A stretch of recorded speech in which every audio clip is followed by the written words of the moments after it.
Ada satu hal yang sering terjadi tapi jarang orang sadari.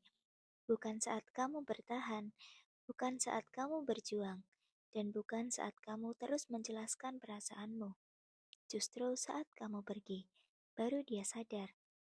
Dulu selama kamu masih ada, semuanya terasa biasa. Perhatianmu dianggap wajar, kesabaranmu dianggap kewajiban, usahamu dianggap sesuatu yang memang harusnya.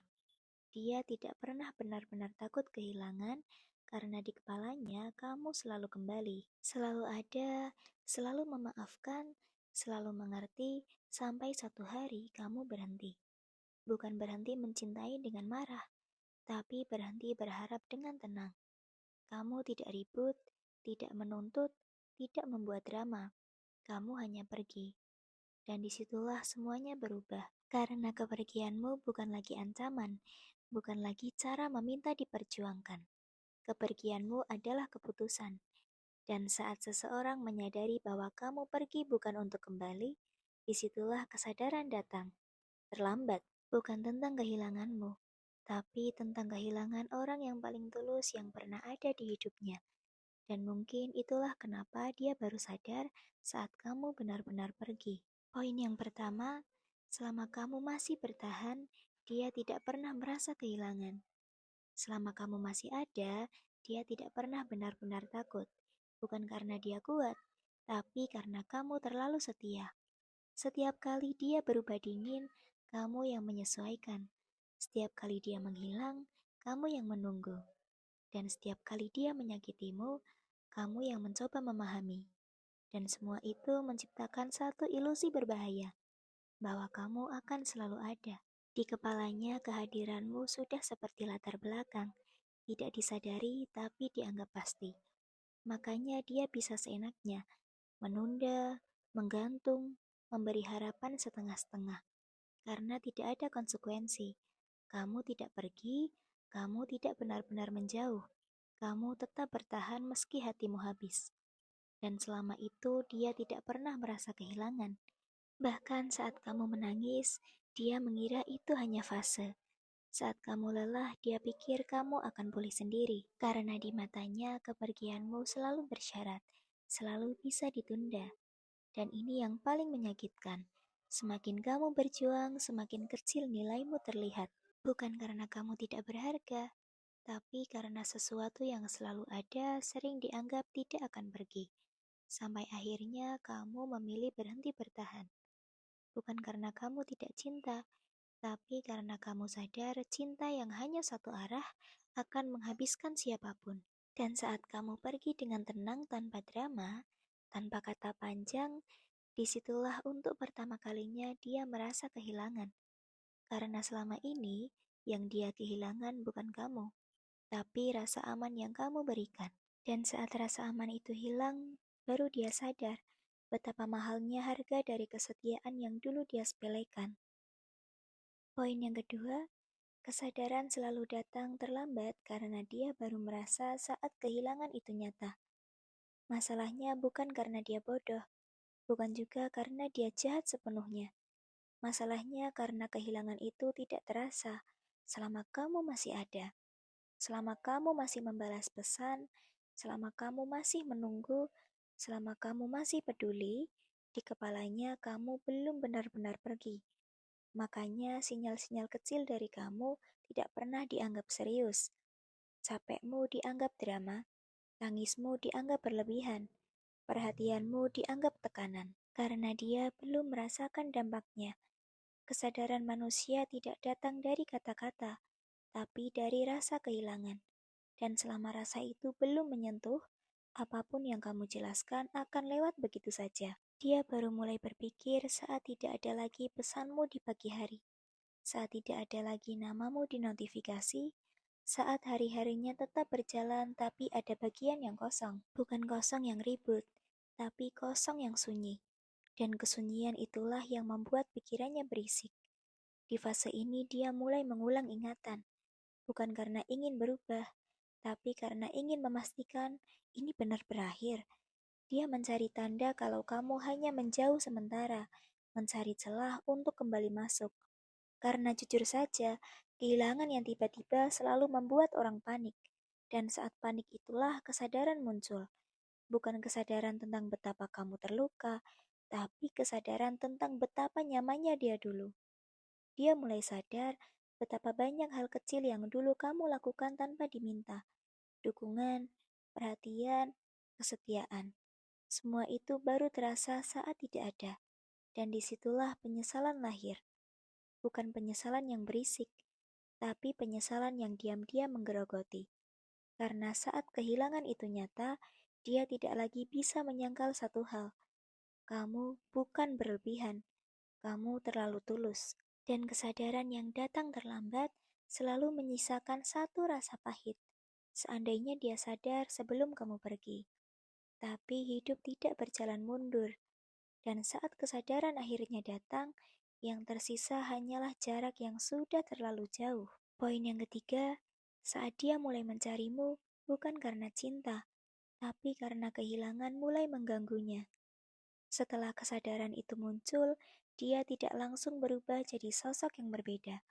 Yang muncul pertama kali bukan penyesalan besar, tapi kegelisahan. Gelisah karena rutinitasnya berubah, gelisah karena ada ruang kosong yang dulu diisi oleh kamu. Dan disitulah dorongan untuk mencari muncul, bukan karena dia sudah siap menjaga, tapi karena kehilangan itu mulai mengganggu kenyamanannya. Dia mulai mengingat hal-hal kecil yang dulu tidak pernah dia pikirkan. Pesan singkatmu, perhatian kecilmu, cara kamu hadir tanpa perlu diminta. Hal-hal yang dulu dianggap biasa, sekarang terasa hilang. Dan kehilangan itu tidak datang dengan dramatis. Ia datang pelan, masuk ke sela-sela hari, muncul di momen-momen sepi. Saat itulah dia mulai mencari. Awalnya dengan cara aman, mencari aktivitasmu diam-diam, mencari kabar lewat orang lain, menguji apakah namanya masih punya tempat di hidupmu. Karena yang dia cari bukan kamu sepenuhnya, tapi kepastian. Kepastian bahwa kamu masih bisa diakses, bahwa kamu belum benar-benar pergi, bahwa kalau dia datang, kamu masih akan membuka pintu. Dan disinilah banyak orang salah paham. Mereka mengira saat seseorang kembali mencari, itu tanda cinta.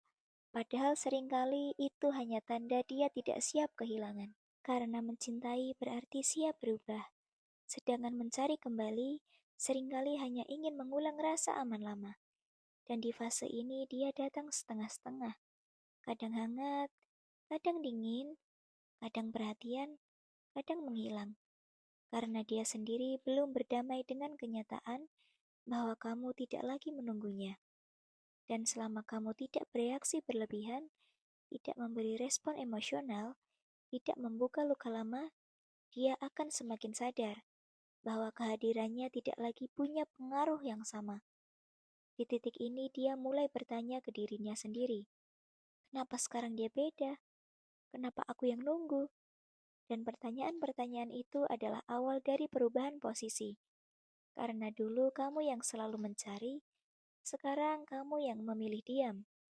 Dan saat peran itu berbalik, dia mulai merasakan apa yang dulu kamu rasakan. Bukan karena kamu ingin membalas, tapi karena hidup akhirnya adil. Dan disitulah pencarian itu berubah menjadi satu hal lain, penyesalan yang belum berani diucapkan. Poin keempat, saat dia mencoba masuk lagi lebih dalam, tapi kamu sudah tidak berdiri di tempat yang sama. Di fase ini dia mulai datang dengan cara yang lebih serius. Bukan cuma sekedar ngecek kabar, bukan cuma lihat story, bukan cuma chat basa-basi. Sekarang dia mulai membuka topik yang lebih dalam tentang masa lalu, tentang seandainya dulu, tentang hal-hal yang dulu kamu tunggu tapi tidak pernah datang. Dan ironinya, semua itu muncul saat kamu sudah tidak butuh lagi. Di titik ini kamu mulai sadar satu hal yang pahit, tapi jujur. Dia bukan tidak bisa berubah. Dia hanya tidak mau berubah saat kamu masih bertahan. Sekarang dia bicara dengan nada lebih rendah, lebih hati-hati, lebih lembut, tapi kamu sudah berbeda. Kamu mendengarkan tanpa berharap. Kamu merespon tanpa membuka hati sepenuhnya. Bukan karena kamu dingin, tapi karena kamu sudah tahu rasanya berharap sendirian. Dan disinilah cara itu terasa jelas. Dia berbicara dari rasa takut kehilangan, kamu mendengarkan dari rasa cukup. Dia ingin mengulang, kamu tidak ingin kembali. Bukan karena kamu dendam, tapi karena kamu sudah melewati fase yang dia baru masuki sekarang. Dan saat seseorang datang terlambat ke hidupmu, bukan berarti dia jahat, tapi berarti waktunya sudah habis. Poin yang kelima, saat kamu tidak lagi membuka pintu, dia akhirnya mengerti apa yang benar-benar hilang. Ini adalah fase paling sunyi. Tidak ada drama, tidak ada pertengkaran, tidak ada kata perpisahan besar. Yang ada hanya satu kesadaran. Kamu tidak lagi tersedia. Kamu tetap sopan, tetap manusiawi, tapi tidak lagi memberi ruang untuk masuk lebih jauh.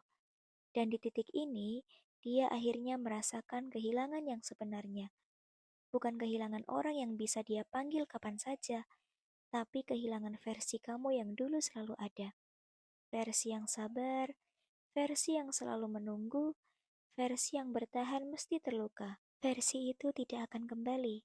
Dan saat dia sadar bahwa kamu tidak lagi berharap, tidak lagi menunggu, tidak lagi menggantungkan hidup, disitulah penyesalan itu menetap. Bukan penyesalan yang ribut, tapi penyesalan yang tenang dan panjang. Karena ada kehilangan yang tidak bisa ditebus dengan permintaan maaf. Dan kamu tidak perlu melihat dia hancur untuk tahu bahwa keputusanmu sudah benar. Cukup dengan satu hal, kamu akhirnya damai. Dia baru sadar saat kamu pergi.